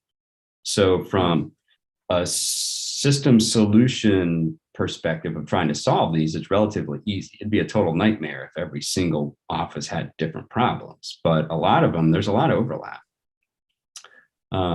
But understanding those issues, so a people person really engaged at the forecast office level, I think that not only does that mean a lot to them, but it also really helps you solve the problems. And then someone who's a risk taker, who's not afraid to take some risks, because I don't think you're going to get to where you want to be by just inching along. I think you're going to have to make some major leaps, and the community has to be prepared that if they take some risks and make some major leaps, that they probably will fall on their face a couple times. But I think you'd rather have that than inching along and falling behind. And I think I said this in my BAMS paper, actually. People have to start accepting that rapid innovation risk is going to come with that, and failure is part of taking risks, and we just need to accept failure as part of the learning curve. Neil, I've got a question for you. They're actually, this is kind of timely in a way. I don't know if y'all saw it or not, but forwarded us from the headquarters group today via email was a nice email from Mary Erickson from up, who is acting. Am I correct on that, Neil? I think so. I'm not on their email chain anymore. Yeah, we got it today, and she basically thanked Louis for his service. It was really nice. I like the way Mary kind of, as acting, sort of said these are our important things, and everything that you've mentioned is part of that. Tell me, Neil, that I'm wrong. You know what? I want to. One thing that Louis, I had lunch with Louis a couple of times, or once anyway, and one thing that I know that's big for him was consistency. But I also know that he wasn't told everything. Things from the lower level didn't always get to him. There were things that I would tell him, and he would say, "What?" and we would kind of go from there. but I'd like to see the Weather Service stand up more for itself. For the men and women that work their butts off day in and day out at the WFOs and at the river forecast centers and at the center weather units and all these places, and at the WSOs, by the way, let's not forget WSOs in the Pacific. I've had the chance to visit down at Chuuk, south of Guam. I had the chance to visit the WSO. There are still some WSOs out there in the Pacific region. And we got the WFO at Guam. We've got our offices up in Alaska. They work their butts off every day. And sometimes I just don't feel like the Weather Service in Washington stands up as much as they should for the organization. You want to see an organization, and I'm not kidding, that will stand up for itself. Go look at the FAA. I'm going to tell you now, the FAA gets called in front of Congress, and it's always been my opinion, you get the FAA in there and the congressmen start asking questions, the FAA will look right at the Congress and say, hey, shove it. I've seen that before. The FAA doesn't mind telling people to shove it. This is what we do, and we do it. And there are times that I wish the Weather Service would do that sometimes and push back to the FAA and to some other groups. I just feel like the Weather Service sometimes is not as supportive of the field as they need to be. Well, it's a challenge. I've seen it from both sides now. And I mean, Congress can be your best friend. They can be your worst nightmare. I went head to head with the FCC on a couple of issues and saw them tell Congress where to go, as well as basically the rest of the planet. Yeah. So, it's not really an easy question to answer, but going back to your first part about being engaged with the field, and I think that's the reason why they have an employees union. I got to give a lot of credit to John Warner. I wasn't around really before that. I heard stories when I got there, but I don't really know what it was like. But it always seemed like kind of like an us versus them sort of thing. And I really feel like John's done a great job of trying to extend the olive branch and get things on the right track. But I wish that about 2 weeks ago, 2.5 weeks ago, I sent an email to WSEO, to the public relations people, asking them about the number of vacancies that we're seeing at the beginning of the new year at WFOs. I haven't got the courtesy of a response. Well, that was an interesting, that really depends on who you ask. I mean, seriously, when I was there was like 4 different numbers. There's what it's appropriated to, there's what we have, there's how many vacancies, and it wasn't like the numbers were close. And so it really depended on who you asked. So there was always well, what number are you talking about? Which number are we working from? And so it was tricky for me, because I was like, look, if I go to Congress and ask for money to solve this problem, they're going to ask me what the right number is. And if I tell them this, and then they try to triangulate the truth by asking one of you 3, and you each give them a different answer, none of us are getting any support. Yeah. So how long do you think the process will take to bring in a new director? I mean, how long will this take, Neil? Yeah, it's interesting. So usually the interview process goes pretty quick. I think the application window is already closed. So my guess is they've already got the applications in. They go through an interview process, which is relatively scripted. It's usually they have a couple of high-level people. They usually bring in someone from another agency like NASA or Census or something, and they just go around and ask questions. And the questions are the same for each applicant. And then basically they go through a selection process, narrow it down. And then when I was there, it would always there's an entire chain of people that have to sign off on this before it would get to me. Right. And that part is literally like, well, maybe it's actually could be quicker now because of digital. It used to be that they would pass around like an envelope where people would literally sign it and then put it on someone else's desk. And if that person was traveling, then it sat there. And so that part actually took longer than the let's decide who it should be, but it's not a quick process at all. It's a couple of months just to get the process of onboarding started. Well, I will tell you that we did a quick count. I got some weather service help, and we did a quick count. Southern region, 11 offices in the Southern region now are without an MIC and or a WCM effective at the beginning of the year. What is the deal with that, Troy? How did that all happen? Is this retirement? Yeah, just retirements. I mean, but you want to be ready for that. And then my understanding from what I saw on Facebook, and by the way, some great posts by MICs and offices around the country in the last week, that there are 31 entry-level positions now that are open in the Weather Service for forecasters. And it's really interesting. I saw, I guess the WCM maybe at Reno or MIC there, and I know that the folks up in Montana were kind of advertising their WFOs, which I think is cool. They just said, hey, we've got a position here. There are 31 open around the country, entry-level positions. And they were really kind of encouraging people to put in for the jobs, which I think is kind of cool. And it's dried up on the television side. Nobody wants to do television weather anymore. I mean, nobody. I mean, it is like hard.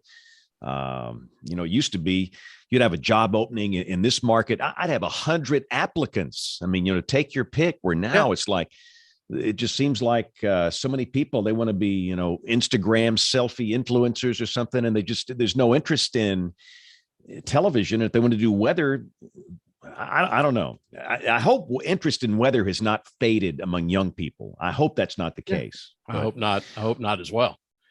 All right. So I got to go on a quick tirade. And I do this like every year, but look, it's just us talking. It's just us girls here. Okay. Jen, do you mind if I go off the rails and go unhinged? Oh, please do. And I want to explain myself because people just don't understand. You need to walk a mile in somebody else's shoes to understand the struggles that they have.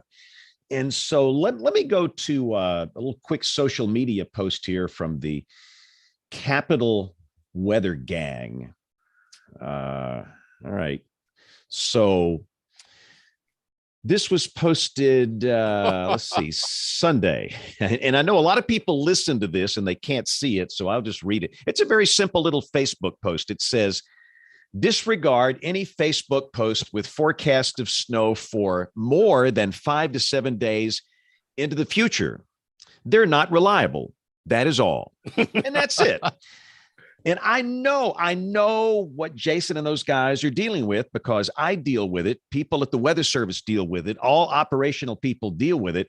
And I'll give you a good example. Right now, we're doing this on the 11th of January. This is what's floating around the face bag right now. This is it right here. Okay. So these model snow maps, you've seen. Way to go, Haleyville. Yeah. So, and again, for those people that can't see it, this is basically showing a foot of snow or more for, parts of Alabama and Georgia and the Carolinas and goodness, this is what people post, and it comes from sites that are on social media. And often these are sites that are run by kids. These are often middle school and high school kids that love weather. And the last thing I want to do is dampen anybody's enthusiasm. And let me just say up front, I will confess here, if I were a middle school kid or a high school kid with this stuff today, I would probably be doing the same thing because you don't understand the social impacts of sharing something like that. You don't even think about it. You're thinking, hey, man, whoa, dude, look at this snow map.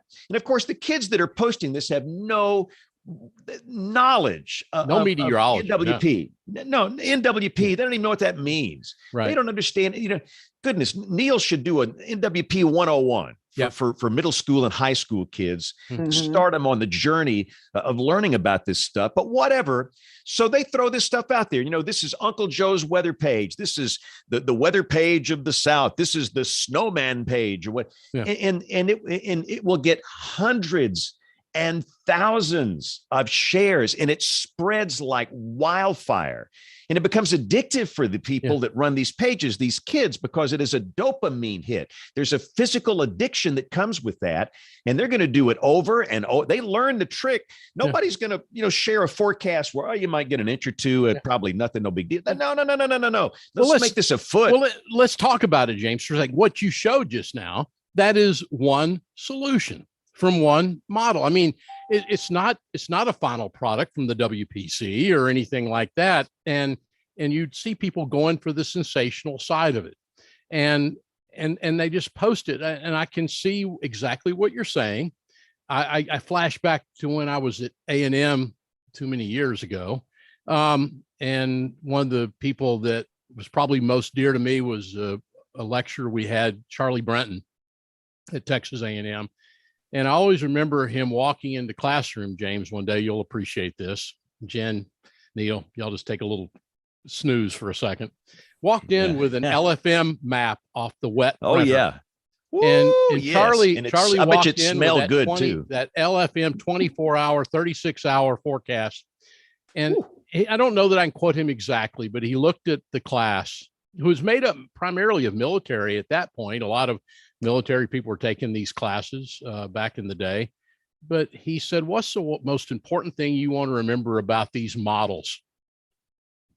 And we sat there in class and everybody's trying to impress Charlie Brenton at A&M. And he looked at us for a second, and he held that map in his hand and he wadded it up into a ball and threw it in the garbage can. He said, know when to throw them away. know when they're going to walk you off the cliff. He said, you have got to know those biases. You've got to know what it is. And we're not here. The Weather Service is not here. James, you're not here. Jen or Neil or any of us to use the most sensational guidance. It doesn't gain us any trust. And right. That's where we are nowadays. That's the old Pandora's box that social media has become. And unfortunately, people don't understand that. Lay people don't. People at home don't understand that. That's a map that showed a foot of snow in Northeast Alabama, James. It showed a foot of snow. And it must be good. I won't kneel to comment on this, but let me just say, here's the other thing. People say, what's wrong with these kids having fun? What's wrong with it? Let them do it.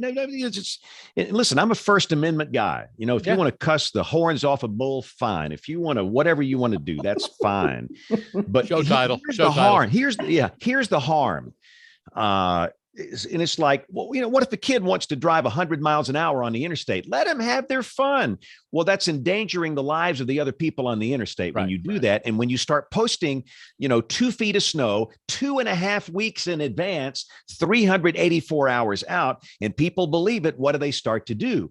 They will start to change their life. They will postpone elective surgery. That they need.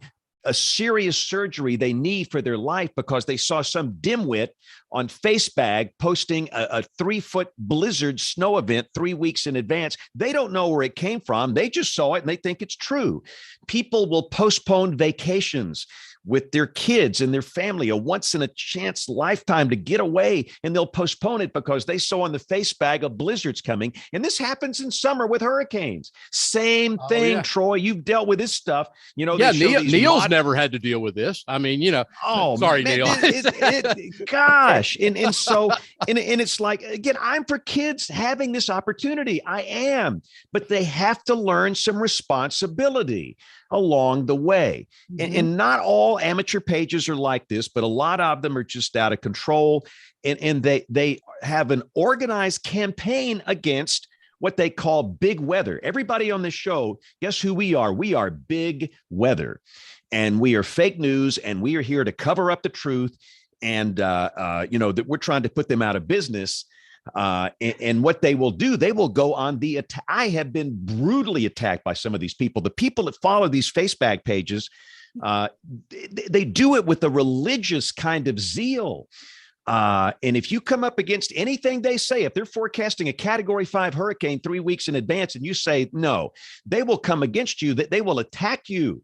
They've attacked me, my wife, they've attacked my church. It's unbelievable. It's like, and I'm not going to use the word cult, but by golly, it's some strange stuff going on here. So Neil, what, and somebody says, well, we just ought to make the model output private. No.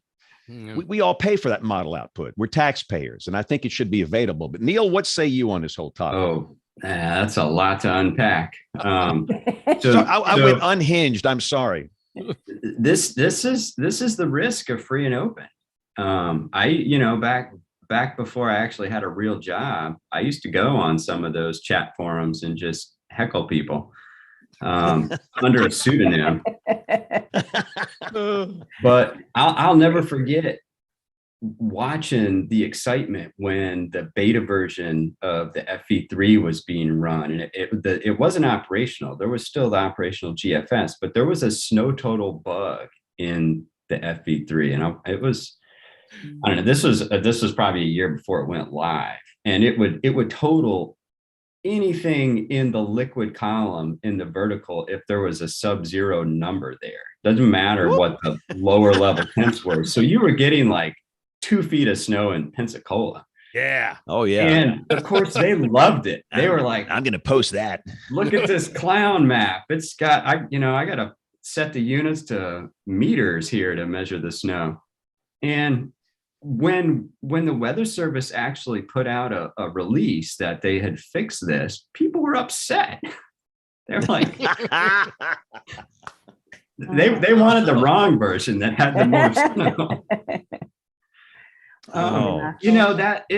It's a problem. And in my mind, the biggest travesty is when you have actual legitimate meteorologists lurking on these forums and getting sucked into the conversation and listening to these knuckleheads and actually building that into their forecast. Yeah. I mean, this is why the AMS has a certified seal. Like you have to go through a process to become like a legitimate forecaster. And that's what I tell people, that there are ways to find credible sources of information. And within the AMS, their certification for what I do, it's CBM. And you don't pay and get that. It's not here's $10. I got a CBM. You have to take an exam. You have to have your work peer reviewed. Your academics are reviewed. Look for that. Look for the National Weather Service. Look for at least blue verification checks for some of these things, and just be really, and so, and people that listen to this show, they know the deal. I mean, they've heard, I've been on this rant so many times over the years, but it seems like with every year, it is becoming an increasing problem where people are altering their lifestyle, making horrible decisions, important decisions based on what some, jabroni said, we're going to have 2 feet of snow in 3 weeks here. And well, James, one thing that I'll have to give credit, and this is sort of on Neil's back in a way. One of the things that I've seen, and I am encouraged by this, is we're seeing more and more warning coordination meteorologists, more of the WFOs coming out when they have high impact events and going. And by the way, I put out an email weather message for Austin, for the airport, and for users and emergency management here in town. And when we have a major event, I stole it from the Weather Service. I stole it. Their line is, folks, this is a potentially high impact weather event. Avoid social media of sensationalizing this event. Please rely upon trusted weather sources. Weather Service has gotten really good at that. I congratulate the WFOs around the country that are doing that are willing to stand up for their work and saying, do not trust something on social media. Go to your trusted weather sources. Go to your James Spans. Go to your local web pages for the National Weather Service office. Go there. Check it out. If they're saying we're just going to get a half inch of rain on the WFO page, if someone's advertising 12 inches, that's probably a sensationalized. There's something wrong there. And it is not something you ought to be believing. Right. And then let me say this too. And I want to hear Jen's opinion, because she does snow forecasts for different markets. But I'll shoot straight with you guys. I'm not that good at snow forecasting. I am not that good at it. I'm not. We are down here in a low latitude. We don't have a lot of analogs. We don't have a lot of experience. And everybody brings up all the busts. And we've had them, and we're going to have them in the future. So I want to make that perfectly clear. I'm not saying I'm some kind of, snow forecasting machine here. I'm not. What I understand is how bad we all are at this latitude, at this. And it's really, James, it comes down to P type. It comes down to precipitation type. At 30 degrees north latitude, you're exactly right. It is a tough, but listen, this is not so tough in Bismarck. If we can't forecast the weather, the winter storm event one day in advance, how in the heck are we going to forecast it 2 weeks in advance? With these guys. I mean, come on, man. And yet people, and here's the other thing that's so weird. And I wish Kim was on the show to talk about the social part of this whole thing. Because obviously this stuff never works. We had a blizzard coming in 3 weeks. Well, it doesn't show up. Why do people keep following these sites? It doesn't seem to matter. The more outrageous the forecast, the more followers they get. The more followers they get, they just keep on coming. It doesn't matter if there's any truth to the whole thing. It doesn't matter if they're wrong 90% of the time. That's so bizarre. So, Jen, does this stuff does anything ever bother you? I've never seen you rattled by anything in my entire life. I mean, no, it does. Forecasting snow in the South is highly difficult. And it's not just the snow, it's where's the rain snow line? When is it going to be freezing rain, sleet? It's very difficult. One of the hardest places to forecast winter weather is Kansas City. Kansas City has been a pain in my butt for 20 years. Show title. I've never had a show title. Cool. I've been on the air at KMBZ in Kansas City since since 1997, 98-ish.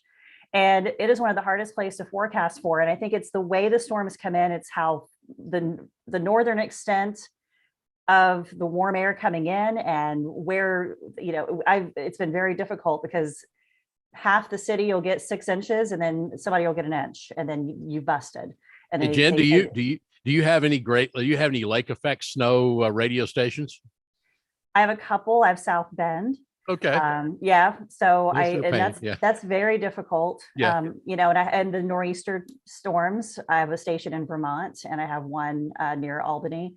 So those are difficult, how far does it go inland? And then where's the warm air going to be? And so it is very difficult. And so there's no way that you can forecast it that far in advance and be remotely accurate. You just can't, because I'm still in the winter. Because my schedule fluctuates. I'm up late at night for tornado season because there's the overnight events, and then but during the winter I have to get up much earlier because I have to track it in, because I can't even tell you the night before whether or not it's going to be rain or snow in Nashville until I see what is happening, because you sometimes just don't know, and it could be 33 degrees and somebody's right on that line. And the other place that's very difficult to forecast for is Atlanta. You cannot. This is where I struggle with people, and some radio stations need it, and I don't do this, but they want a pinpointed temperature forecast versus a range of temperatures. You cannot give a pinpoint temperature forecast for Atlanta. It's not a one number place. Never. It's not a one number place. No. And I lived there and I still didn't know how it was going to be. And, it snows one place and 10 miles away, it's completely rain. And people just think that you just don't know what you're talking about. I do want to say one thing about the kids and bring a positive spin, because of my kids on Tornado Talk, and this is all tornado related. We've gotten some flack from other young people who don't like what we do. Oh boy. Oh, this is going to get good. Now air it out, Jen. Don't hold back. I want you to air it out. And actually, we did get trolls a couple of weeks ago, or maybe it was about a week ago. We had some trolling going on our Discord server. Discord is a chat service for those who don't know, and it's a community. We started this a couple of years ago. We really grew during 2020 because no one could go anywhere. So we all talked to each other during the pandemic over Discord. We really grew. This is how I met Nelson and all these other great young people who love tornado history and they love tracking tornadoes real time. We track tornado events real time on Discord, and we've promoted it before and people will join and watch. But most of the folks who are in there, our weather weenies, but there are a lot of folks who aren't. They just might like weather, but and they might be interested in tornadoes, but they may not have all the knowledge. We set up a set of criteria and rules for how we do tornado coverage in there. We do not post models. And this is, we have rules of how we do live tornado coverage. And we only have a live tornado coverage team that do this. We don't have everybody, 200 people in the server. We don't have them just post whatever they want. There's a team. And I'm not a part of it. I've helped a little bit and I'll listen. I will get on there and listen to them to see what they're doing. They get on voice and discuss what's happening. If there's a tornado heading toward a big town, they will get on there and discuss it and figure out how they want to post. And they are the most responsible group of kids that are learning great skills on how to post real-time tornado coverage. And they're not just posting a bunch of crap and a bunch of sensational things. And some people don't like that. Some folks have been like, we should be able to post whatever we want, or we don't like that you're so strict. And it's my server, I can do what I want to. So if I want to be strict about it, but there's a reason why we're being strict. I've tried to use it as a teaching moment for those kids as they get out into the real world, because some of them are still graduating high school and some of them are still in college. So I want it to use as a teaching tool that when you get out in the real world and you're doing this operationally, to focus in on what you're posting that has an impact. And not every tweet is valid. And so they will post a tweet in a different room that only we can see to make sure that it's valid. They are watching ABC 3340 for hours to watch James and see what's happening. They will watch local coverage on in a Mississippi station, whatever, and they're watching it and they're learning. And so in that, I wish we had more opportunities for those type of communities, whether it's for snow or we're solely tornado coverage. We've done a little hurricane coverage, but it gets complicated. But tornado coverage for sure, and they are on it and they're very responsible. So I wish we had more type of communities like that where we could build at a young level how to post responsibly, because what we say on social media has a huge impact.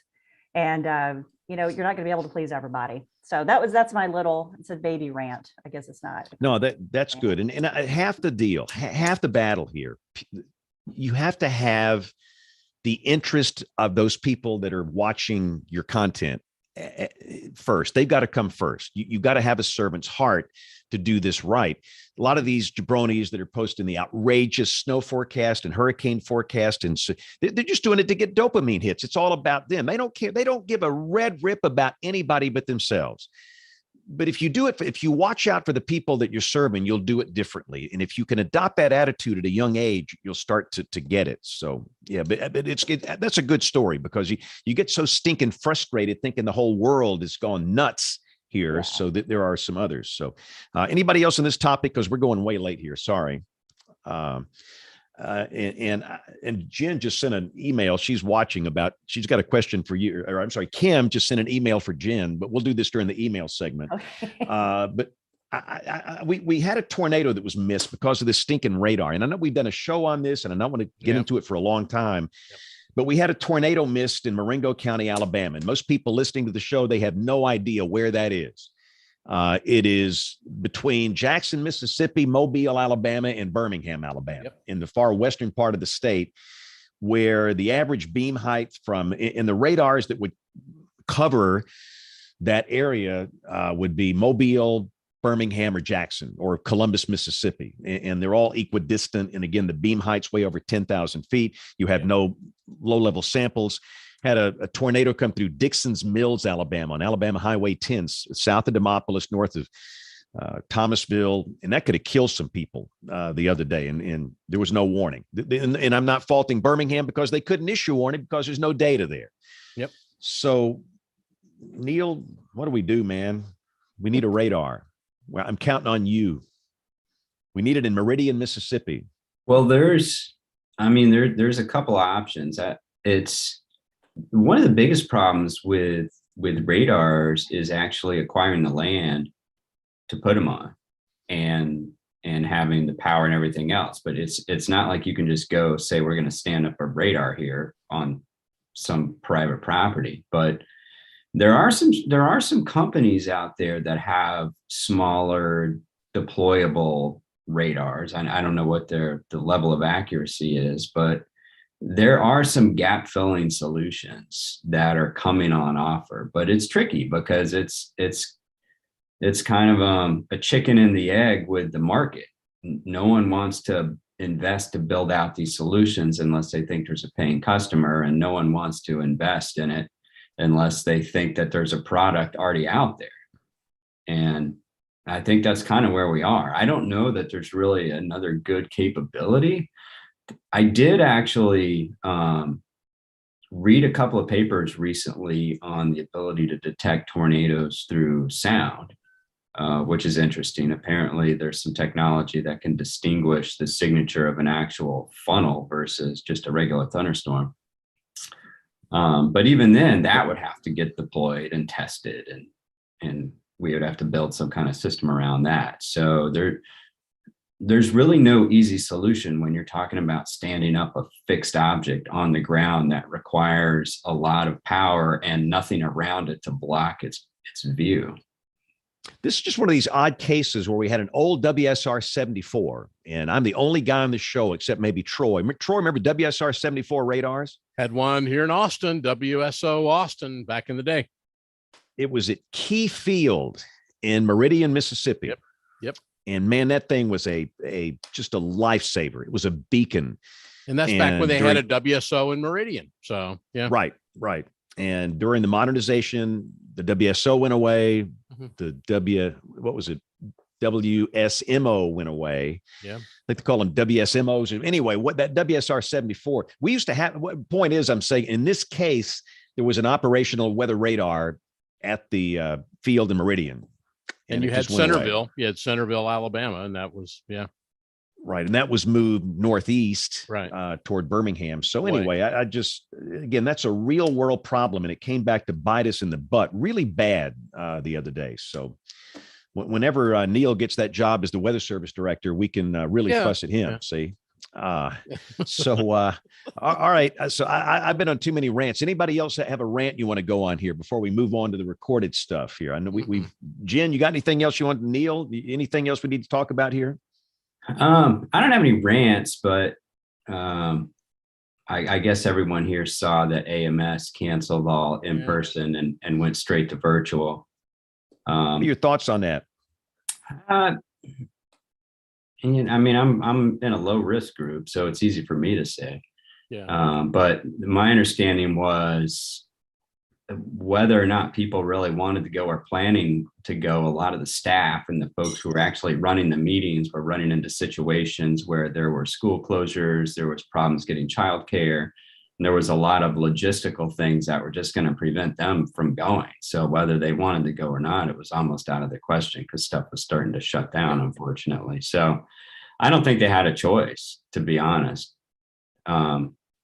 So that I think the student conference is still going to be in person, but I'm co-chair on a couple of sessions. So we were scrambling to try to shift over to virtual, but because we had planned on going hybrid all along, the shift over to virtual to some degree made my life a little bit easier. And I'm a procrastinator when it comes to booking travel. So I hadn't booked flights or hotels anyway. So, I guess I got off lucky there, but I can say maybe a story for another time, but every single year I go to AMS, I catch a cold from somebody. And the last time AMS was held in New Orleans, I literally died. What? Yeah. What? It's a long story. I ended up in, I had a cold. It ended up infecting a tonsil. It swole up and closed off an airway, and I got to the emergency room and was unconscious, and I literally woke up being shocked on a table with like 50 people standing around me. And I don't really remember anything. They said they couldn't get a pulse for about 7 or 8 minutes. Wow. Yeah, Neil's a walking dead man. I this is like a miracle man here. I mean, you coded basically. Yeah, it was wild. I was in ICU for another probably week to 10 days, and then ended up having a surgery to get the tonsils removed, which is a whole nother nightmare. getting your tonsils out as an adult because I ended up having one of those post-surgery hemorrhages about 8 days after the surgery when they cauterize it and the scabs come off, and it was not pretty. I had to go back to the ER, get wired up for a transfusion. I never got the blood because I guess they figured I hadn't bled enough yet. But yeah, and then believe it or not, ended up having a stroke about 3 months later because I think one of the clots passed. Woke up one day and couldn't type with my left hand and thought, man, this is weird. And so never go to a conference with Neil. No. Because you don't want to get involved in this. Did all of this happen in New Orleans? Did the medical procedures all happen? No, it was, I remember it was whatever year it was in New Orleans, maybe like 2016 or something like that. I can't remember, but I went to one of those in New Orleans one time. It was a student conference.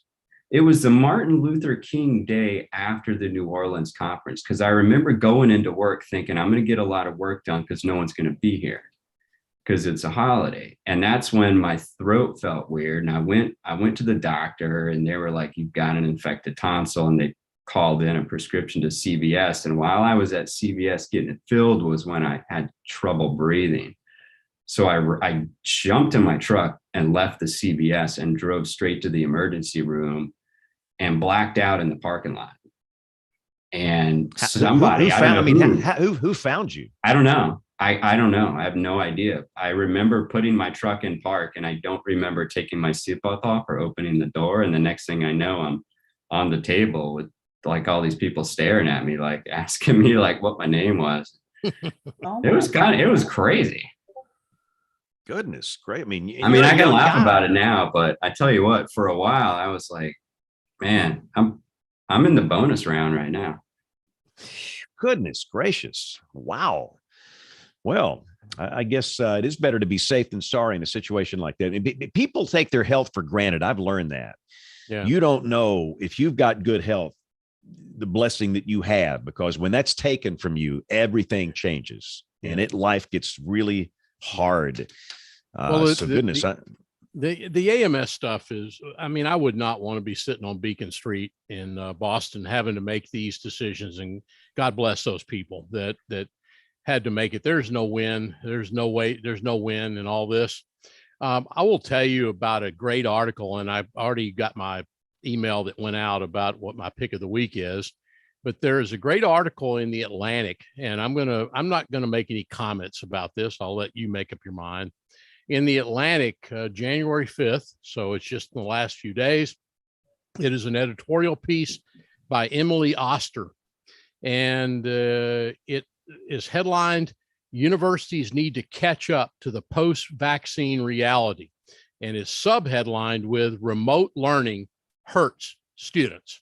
And what they're doing is documenting the cases of increasing mental disorders that students are seeing. Their social lives have been taken away from them over the last 2 years because of all these lockdowns and everything else. And it is to me, it's a great paper for everyone to read in the Atlantic. Universities need to catch up on the post-vaccine reality. I think we've got to get back to business in this country. I really believe we do. I would say not just universities, but even grade schools. I mean, my kids are finally back in school, and fortunately for me, we've got the resources and the time and the ability to do homeschool and teach and everything. But there's a lot of families that don't have access to that or the ability to do it. And I really think that we haven't seen the damage yet. I think in the next few years, the separation between the haves and the have-nots when it comes to public education is going to be pretty stark. Hey, Neil, let me tell you this. I'm looking at this. I want to read this to you. A paragraph from that article. Listen closely, folks. If this doesn't scare the Hades out of you, it should. I know it's opinion piece. College students, I can tell you this is the case. University of Texas and elsewhere. I quote now, college students are in the midst of a mental health crisis. Surveys show rising anxiety and depression in the population, including suicidal thoughts. One survey reports that 95% of college students have experienced at least one mental health issue during this pandemic. Not all these problems are driven by remote schooling, of course, but the top issue cited in the survey was loneliness and isolation, and it's difficult not to make the connection. Now, I can't really say a lot, but I will tell you that behavioral health services are under severe strain. Yeah. And often we focused on those that are on the front lines of the COVID battle, but we haven't focused on the medical professionals that are in behavioral health, the clinicians, the non-clinicians, the techs that work in behavioral health. And they need our love and support as well, because this will linger for a while. This ain't going away like y'all are talking about. And it's something we're all going to have to talk about soon. But at this point, we do have to stop and roll a couple of recorded pieces. Got to get to Tony Rice. Jen's This Week in Tornado History. We're going to come back with the weather roundup. We will do email. In fact, Jen, we're going to roll email coming straight out of your out of the weather band spot, if that's okay. Yeah. And we'll do weather roundup, picks of the week, and much, much, much more as WeatherBrains rolls along. Looking beyond the atmosphere, here's Tony Rice with your astronomy outlook. If you've had your eyes to the skies in recent weeks, the lineup of Jupiter on top, followed by Saturn closer to the horizon, with the occasional visit from Venus and or Mercury, these have been familiar sights in the evening sky. This week may be your last opportunity to see that for a while, though. Each of these visible planets will be trekking behind the sun, from our perspective here on Earth, over the coming months.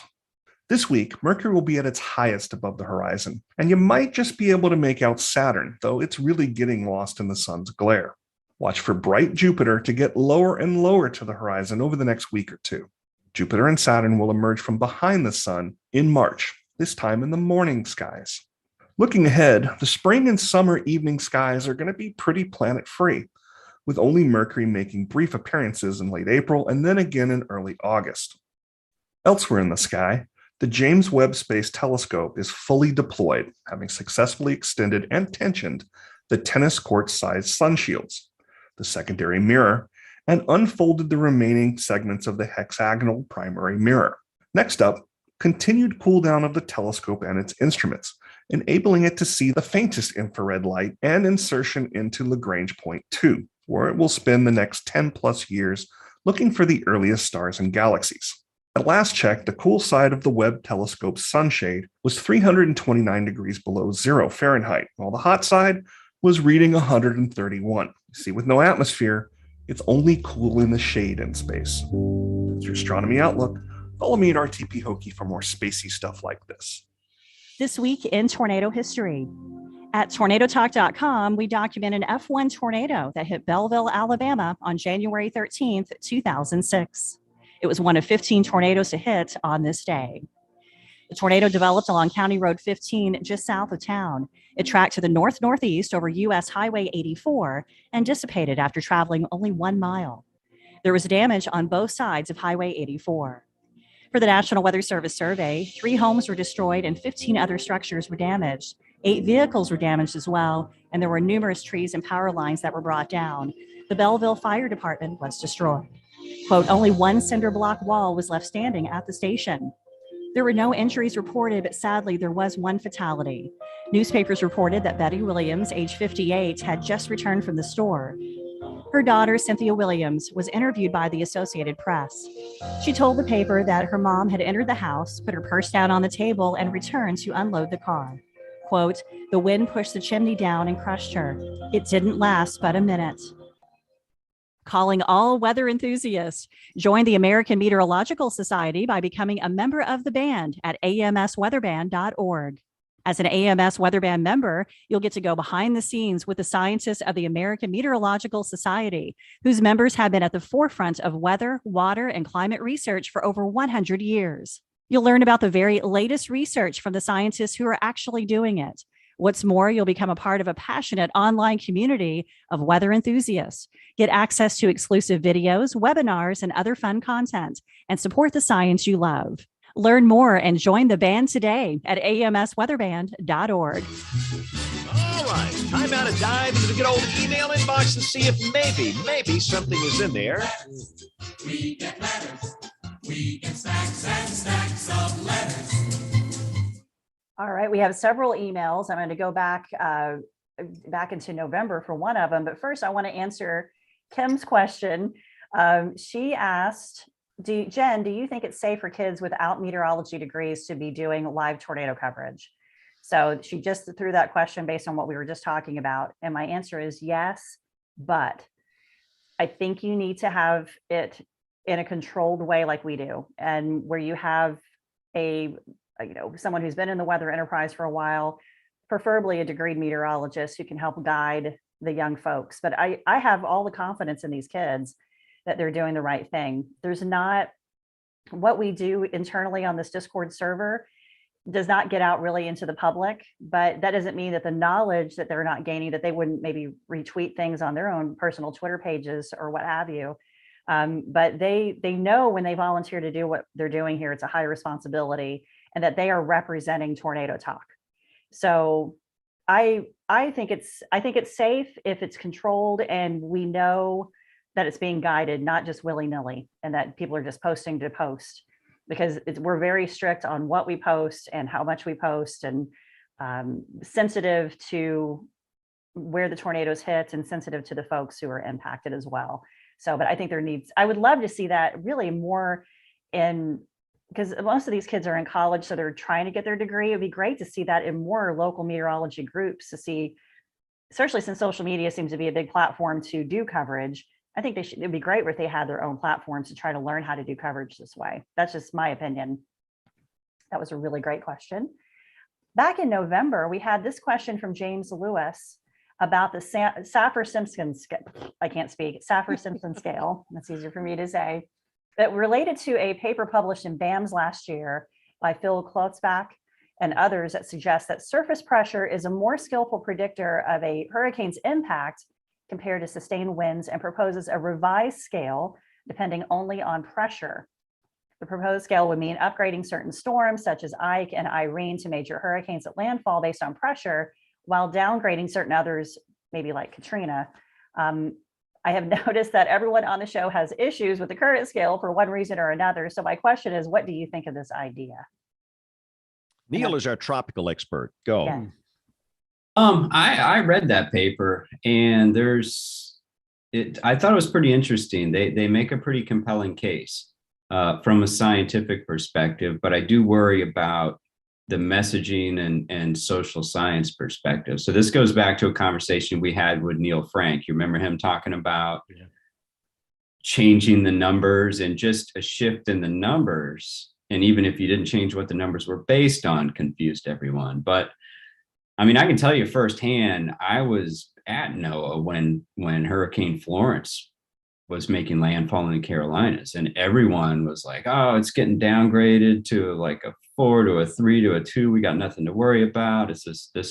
They constantly kept saying getting downgraded, but no one was talking about the fact it was going to stall there and sit there for 3 days and rain like 3 feet with a sustained onshore flow, which was going to prevent any storm surge from getting away. And the rating scale has its limitations. So I think maybe there might be other ways to look at it, but I don't know that you necessarily want to change that. Well, because people are so conditioned. Didn't we? I mean, when we changed it last time, we deliberately got away from the pressure, right? I mean, to some degree.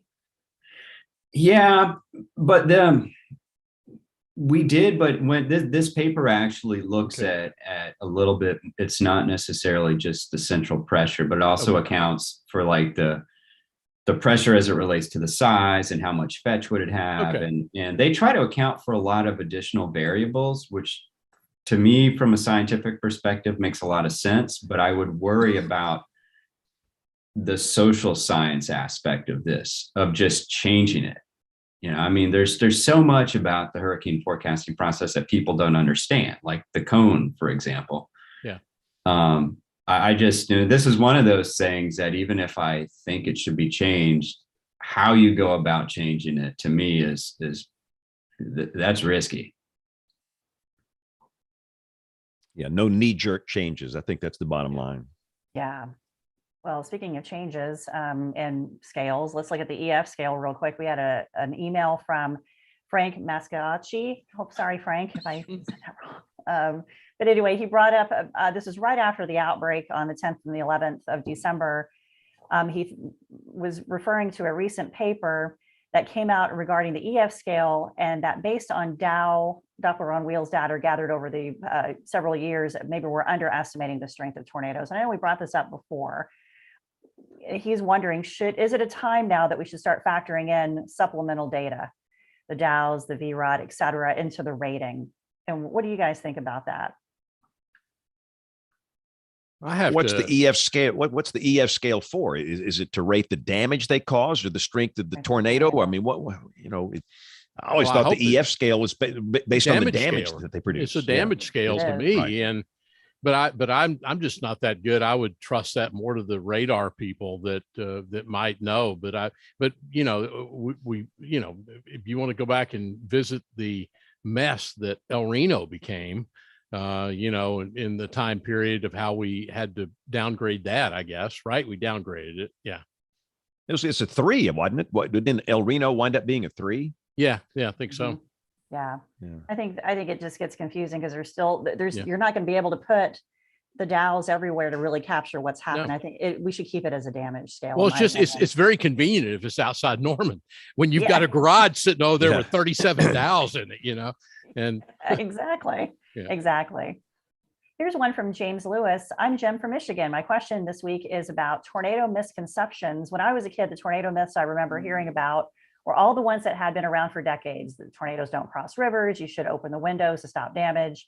So my question is, have there been any new misconceptions that have popped up or old ones that have suddenly become more prominent?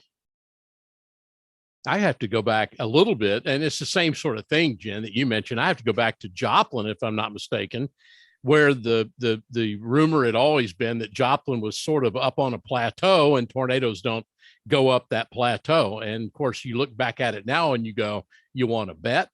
You know, and that's what Mother Nature tends to do to us sometimes. Yeah.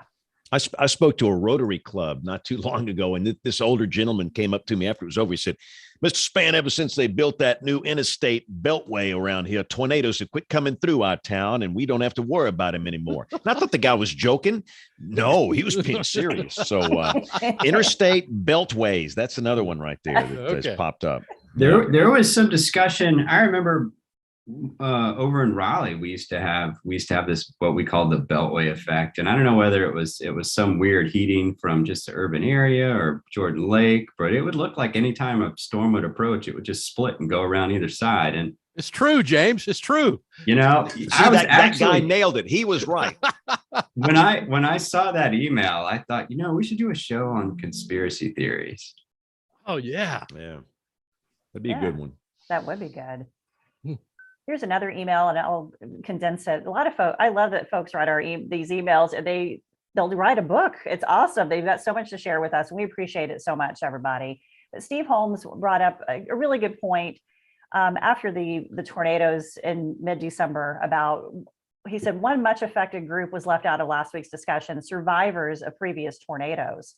I think the Kentucky storm didn't do a number on folks in Fultondale, Lee County, Cookeville, any place that folks have been dealing with tornadoes. And there has to be, and I know from experience of interviewing folks 10 years after the super outbreak, the PTSD is certainly real and will be there for the rest of their lives. So that is certainly another reason we need to be so sensitive to how we're talking, especially if we're talking about a tornado that's moving through an area that's already dealt with a big one, or just even a small one, if it's affected one home. Being sensitive to the community that's being impacted. Which is part of what I say. You cannot do the weather effectively unless you understand the people and the culture and what they've experienced in years past. And the only way for that to happen is just to spend time with them. And they will tell you these things. Dollar General store, right? You got that right. Dollar Generals and Walmarts. You got it. Yeah. So I've left one more email. This is probably the biggest one, this most serious email that we received as of late. So I need you guys to pay attention. But this is from Steve Hannes. I'm listening to episode 833, Tens of Flakes, and I'm hearing a farting sound through the entire episode. At first, I thought somebody had an accident. See you later. He thought somebody had an accident, but the sound persisted. Is everyone okay? That was the email. Is everybody okay? Troy, Uh, are you all well, right? Did you get into Troy- some good Texas Mexican down there? I don't know what you were eating. Troy, beans are the magical fruit, and they're good for your heart. And we'll just leave it at that.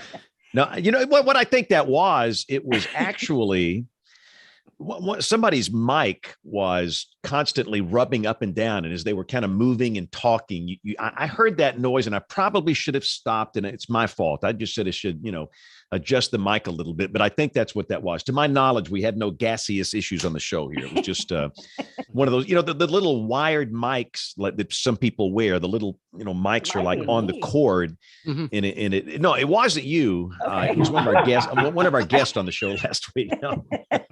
That's solved now. So Yeah. I saw that email and got nervous. I went and bought like an actual legitimate mic. So thanks everybody for the emails. We do enjoy them. We enjoy all of emails, and I've opened it up to all the comments that you want to give us about, whatever. We are all okay here. But please send us an email if you have questions or guest suggestions. Email at weatherbrains.com, and still sign up for our newsletter. We put that out every week. We have awesome articles, great history, and a lot of fun stuff about the shows that we've had and shows that are coming up. So you get that in your email inbox every Thursday morning. So thank you for doing that, Jen. Thank you very much. My pleasure to do it. Yeah. And all these other weather shows, they don't have fart emails like we do. No. Only on this show do you get this kind of content right here. So let's do a quick weather roundup, looking at the map here from Studio S. Looks kind of quiet where you are, Neil, and where you are, Jen. All is calm. Is that the story? It's calm and cold. We've got several days of super cold, one storm. It's gonna blow up off the Carolina coast, and then it's the big question of the next storm next week. Does it dump all the snow? Does it make the clown maps that all the kids want, or I saw on the face bag where you're going to get 36 inches of snow up there from that. So good luck. Yeah. Very quiet up here. In fact, the latest forecast has taken snow completely out of our forecast this weekend. And earlier today, we had at least some scattered chances, but I think the track is, at least right now, is too far south for central Ohio. So we're just going to get cold, but I'm fine with no snow. If I can get through a season without getting the snow blower out, that's a winner for me. But so far, so good. We've not had a lot of snow, but it gets worse now for us the next couple of months. But so far, it's just been cold. So, and Troy's had sleet today. Yeah, and I'm gonna share screen again, just to show you the radar and let you see the radar. This is a tail end of a disturbance that's been moving across the area, and our temperatures have been well above freezing, 10 to 15 to 18 degrees. But a very cold layer aloft on top of this resulted in sleet, primarily from Austin, our immediate Austin area northward today. And even tonight, some sleet reports up around Georgetown in those areas. So while the rest of you folks not seeing any winter precipitation at all, I'm proud to say here in South Central Texas, a few ice pellets around. I love it. And that's another reminder. You can't really determine precipitation type by looking at your backyard thermometer. You got to look at a sounding. And that's why those things are absolutely so important. All right, let's do picks of the week, something related to weather. I came across this. This is one of the greatest time sucks I've had in a long time. I don't know who shared this with me, but it's a site where if you just put a dot, one little dot, basically that would represent a raindrop, the mapping software will show you where it ends up, how it drains. And it's absolutely fascinating. Maybe it's just me. I don't know. But goodness, I'll sit here and play with this thing for a long amount of time. It's got a long URL, but it's a fascinating interface. And it gives very, very deep, detailed data of the little creeks that ultimately the raindrop would go down, ultimately the rivers, and where it finally drains into an ocean somewhere. So again, the link, the URL is going to be up on weatherbrains.com. All right, Neil, what's your pick of the week for us this week? I came into the show not having one, and I was worried about the foghorn, but Troy's conversation about the fighting between the FAA and the Weather Service reminded me of this book that I had read called Thor's Legions. And it's a history of the Air Weather Service And Cool. it's really, really interesting. It runs from 1937 to basically around 1990. And it's an insider's perspective. And it talks about all of the fighting between the Air Force and this, basically what ultimately becomes the Weather Service and then NOAA. And it's, to me, it's fascinating. I was working on a paper with Kelvin Drobermeyer, and I had written a history section about how basically different government agencies coordinated together, and someone from the basically Air Force weather history historian. I asked this guy, and I won't name his name because it gets pretty contentious, about how this played out. And he gave me this entire background and then told me this is extremely contentious. People still argue about this. So I wrote this whole section up in the paper. And one of the reviewers was like, this was absolutely not how it happened. And gave me, and I was like, well, I guess I got fair warning. We stripped that section out. But this book is fantastic. It's by John Fuller. It documents the entire history of the sausage making and everything that went on behind the scenes that ultimately ends up folding into the National Weather Service later on. Wow, that's Look forward to fascinating. that. And again, the link will be up on weatherbrains.com. Troy, what you got for us? I leave you two things. The Atlantic article on basically Zoom sucks in the classroom. And that article is available for you. And then I shared with you the DSMs and MSMs web address. James, I did it with Birmingham Airport. So those links will be there. And there's also a PDF that I'm sure Bill will put online that tells you how to decode these products. I would caution you, however, that when the National Weather Service prepares climate data, this information that you see in the DSMs and MSMs should be considered to be very preliminary. Weather Service will make the determination on highs, lows, rainfall, but these are nice products to have as a backup.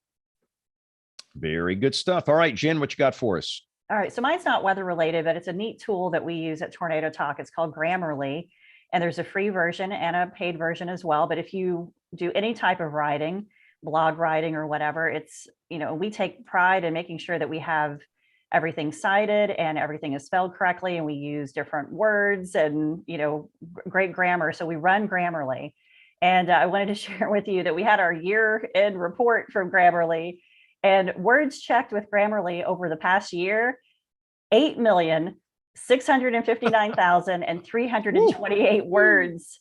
Because of our super outbreak, we had 370 just over the last 370,000 over the last week, because we just buttoned up a summary series that Nelson's been working on.